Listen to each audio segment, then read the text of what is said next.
अस्सलाम वालेकुम बेटा। तो आज हम पढ़ेंगे ऑस्मोरेगुलेशन इन टेरेस्ट्रियल हैबिटेट। तो जो खुश्की की बात अगर हम करते हैं, पानी की जो ज़िंदगी है वो ज़्यादा आसान है एज़ कम्पेयर टू जो खुश्की वाली ज़िंदगी है, क्योंकि जो लैंड है बेटा वहाँ पर धूप ज़्यादा है, पानी की मकदार कम है, सर्वाइवल रेट बहुत कम है, लोग बहुत कम जी पाते हैं। तो यहाँ के जो एनिमल्स होंगे वो अपने अंदर डिफरेंट स्ट्रेटजीज़ यूज़ करेंगे, जिसको यूज़ करके वो अपने अंदर ऑस्मोरेगुलेशन को मेनटेन करेंगे। ठीक है बेटा। तो हमारी लेक्चर सीरीज़ जो हमारी चल रही है उसका भी आज का ये तीसरा लेक्चर है ऑस्मोरेगुलेशन टेरेस्ट्रियल हैबिटेट। ये ज़्यादा मुश्किल काम है एज़ कम्पेयर टू जो प्रीवियस हमने एनिमल्स देखे, वो आसानी से कर लेते हैं ऑस्मोरेगुलेशन। ये इनके अंदर डिफरेंट डिफरेंट स्टडीज़ यूज़ करेंगे। तो चलो हम देख लेते हैं। तो सबसे पहले इसको लिखना पेपर में इसी तरह से जिस तरह से मैंने बनाया है बेटा। मैक्सिमम मार्क्स अगर आप चाहते हैं तो उसको पेपर में ऐसे ही लिख के आएंगे जैसे मैंने लिखा है। पहले इंट्रोडक्शन बताएंगे जिसमें बताएंगे कि भाई ये बड़ी हार्श इन्वायरमेंट में रहते हैं, क्योंकि वो इन्वायरमेंट एक्वेटिक से ज़्यादा हार्श होता है और इनको डिफरेंट डिफरेंट मेथड्स लगाने पड़ते हैं अपने इंटरनल इन्वायरमेंट को मेंटेन करने के लिए। ठीक है।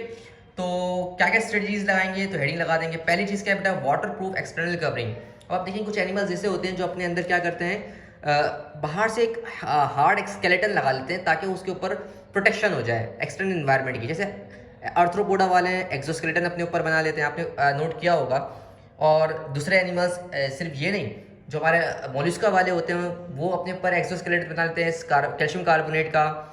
तो ये हमारी जो ह्यूमन बॉडी है, इन्होंने भी जो मतलब ये जो स्किन है ये भी एक प्रोटेक्टिव काम करती है, इन्वायरमेंट को, इंटरनल इन्वायरमेंट जो हमारा है उसको बचाती है धूप वगैरह सनलाइट से, और डिफरेंट जो इन्वायरमेंट के अंदर गंदगी है उससे बचा रही होती है। तो जो एक्सटर्नल कवरिंग्स होती हैं बेटा, इन जानदारों ने, जो जानदार खुशी पर रहते हैं, उन्होंने अपने आप को इतना अच्छा बनाया है जिसकी वजह से ये हार्श इन्वायरमेंट से बच जाते हैं, अपने पानी को मेंटेन कर लेते हैं, पानी को लॉस होने से बचाते हैं। हमेशा ऐसी एक्सटर्नल मेम्ब्रेन होनी चाहिए जो पानी को लॉस ना होने दे, और एक्सटर्नल जो भी असरअंदाज होने वाली चीज़ें हैं उसको अंदर ना आने दे, बाहर ही बाहर उसको रखें। तो ये कुछ एनिमल्स हमारी बनाई, जिसमें आप मिसाल में किसको दोगे, आर्थ्रोपोडा वाले ग्रुप को दे सकते हो, ह्यूमन की दे सकते हो, और इसके अलावा इंसेक्ट्स की दे सकते हैं। ठीक है। मोलस्का वालों को दे सकते हैं। नेक्स्ट हमारे पास क्या बेटा, production and excretion of solid waste. बेटा कुछ जानदार इस तरह के थे जो अपना वेस्ट मटेरियल यूरिन की फॉर्म में निकाल ही नहीं देते। अब सोचें, अगर यूरिन की फॉर्म में अपना वेस्ट निकालेंगे तो उसमें पानी का लॉस ज़्यादा होगा, तो उन्होंने अपने वेस्ट को निकालना शुरू कर दिया सॉलिड की फॉर्म में। वेस्ट जिसकी बात कर रहा हूँ, जो यूरिन वाली की बात कर रहा हूँ। तो इनका जो यूरिन था, कुछ ऐसे जानदार है जो यूरिन पास ही नहीं करते, वो डायरेक्ट हार्ड मटेरियल पास करते हैं, जो सेमी सॉलिड मटेरियल पास करते हैं। जैसे बेटा आपको बर्ड्स मिलेंगे, बर्ड्स में से यूरिन पास नहीं होता।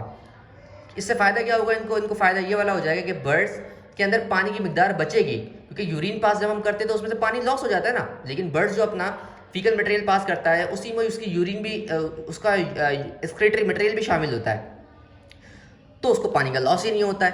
तो कुछ जानदार हमारे ऐसे थे जिन्होंने सॉलिड वेस्ट निकालना शुरू कर दिया। सॉलिड वेस्ट निकालने से फ़ायदा क्या हुआ कि उनके पानी की मिकदार उनकी बॉडी में रह गई, पानी बाहर नहीं गया, ज़्यादा वेस्ट नहीं हुआ। अच्छा, कुछ जानदारों ने क्या स्टार्ट कर दिया, यूज़ ऑफ मेटाबॉलिक वाटर, जिसमें एग्जांपल दूंगा मैं कैमल्स की। बेटा कैमल्स आप ना 30 डेज तक भी वो बगैर पानी के जिंदा रह सकता है। उसका रीज़न क्या है, क्योंकि कैमल्स के पास जो ऊपर आप देखा होगा कोहान होता है ऊपर। कैमल की अगर हम शेप की बात करें तो कुछ इस तरह से शेप होती है यूँ, तो इसके ऊपर एक कोहान आप देखेंगे इस जगह पर ना, इस कोहान के अंदर फैट्स भरा हुआ होता है। क्या भरा हुआ होता है बेटा, फैट्स। ये क्या करते हैं, इस फैट्स को ब्रेक डाउन करते हैं, और फैट्स को ब्रेक डाउन करके उससे एटीपी भी इस्तेमाल करते हैं, एटीपी भी बनाते हैं। और आपने देखा होगा बेटा, अगर आपको सेलुलर रेस्पिरेशन के टॉपिक याद होगा, एंड में हमारी बॉडी में कार्बन डाइऑक्साइड और वाटर बनता है। यानी एट दी एंड जब हमारी बॉडी में कोई भी चीज़ अगर मेटाबलाइज होती है, उससे हमें एनर्जी मिलती है, तो एट दी एंड हमें क्या मिलेगा, उससे कार्बन डाइऑक्साइड एंड वाटर मिलेगा। वो वाटर ये यूज़ कर लेगा, and this water is called metabolic water. यानी कि हमने मेटाबॉलिज्म किया फैट्स का, फैट से ब्रेक डाउन किया, और ब्रेक डाउन करने के बाद क्या मिल गया, हमें वाटर मिल गया। तो हर एक चीज़ जो भी हमारी बॉडी में ब्रेक होती है उसके नतीजे में हमें वाटर लाजिम मिलता है, सेलुलर रेस्पिरेशन का रूल है। तो जो कैमल्स होते हैं ये अपने अंदर जो कोहान होता है, इनके इसमें फैट्स भरा होता है, उसको ब्रेक डाउन करते रहते हैं धीरे धीरे, और उससे वाटर यूज़ करते रहते हैं। तो 30 डेज तक भी विदाउट क्या कर सकते हैं, ये रह सकते हैं पानी के पिए बगैर। ठीक है बेटा, ये है यूज़ ऑफ मेटाबॉलिक वाटर, जिसमें सिर्फ कैमल्स नहीं आते, कैंगरू रेट एक जानदार है वो भी आ जाता है बेटा। कैंगरू रेट है क्या चीज़, एक चूहे की किस्म है। जो चूहे होते हैं उनके अंदर भी यही कैटेगरी है, बगैर फ्लूइड के वो। लेकिन कैंगरू रेट ये से रेगिस्तान में रहने वाले रेट हैं, हर जगह पाए जाने वाले रेट नहीं है बेटा। नेक्स्ट हमारे पास क्या है, डेवलपमेंट ऑफ किडनी। सबसे इंपॉर्टेंट बात तो यही है, किडनी जो है बेटा ह्यूमंस के अंदर डेवलप हो गई। Kidney is very important. देखें, कभी आप देखिएगा अगर आपकी बॉडी में डिहाइड्रेशन है, पानी की मिकदार कम हो गई, तो किडनी यूरिन नहीं पास करेगी। यानी करेगी भी तो बहुत कम यूरिन पास करेगी। इसी तरीके से अगर आप बहुत ज़्यादा पानी पी लेते हैं तो आप ये नोट करेंगे कि आपकी किडनी बार बार आपको यूरिन पास करेगी। रीज़न क्या, जब बॉडी में पानी ज़्यादा हो रहा है तो खुद ही ये ज़्यादा बाहर निकाल देती है, तो बॉडी में पानी की कमी हो रही है तो ये बाहर निकालने नहीं दे रही। तो kidney is very efficient to maintain water level inside the body.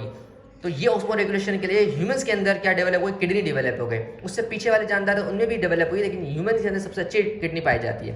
तो बेटा ये वो तरीके हैं जिससे ऑस्मो रेगुलेशन मेंटेन की जाती है टेरेस्ट्रियल में। बेटा यहाँ से भी आपका रीजन यही बन के आएगा, हाउ टेरेस्ट्रियल एनिमल्स